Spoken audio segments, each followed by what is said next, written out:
El Rumi gandeng Syifa Haju ke pernikahan Tarik Halilintar, isu pacaran mencuat. El Rumi datang bersama Syifa Haju ke pernikahan Tarik Halilintar dan Aliyah Masaid. Selain momen bahagia Tarik dan Aliyah, publik ramai mencari tahu siapa sosok wanita yang akan datang bersama El Rumi.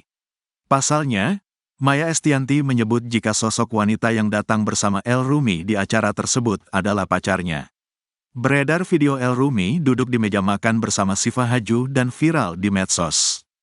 Keduanya tampak saling mengobrol dan menikmati acara yang berlangsung. Bahkan, saat akan foto bersama para bridesmaid dan groomsmen, El nampak mengajak Syifa.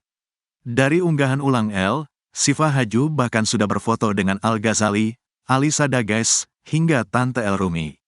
Beberapa rekan artis juga mengajak El Rumi dan Syifa Haju berfoto. Foto dan video yang beredar tersebut langsung ramai reaksi dari warganet. Tak sedikit yang senang melihat kedekatan El dan Syifa. Banyak yang mendoakan jika El Rumi dan Syifa Haju benar-benar berpacaran, bahkan bisa lanjut ke pelaminan.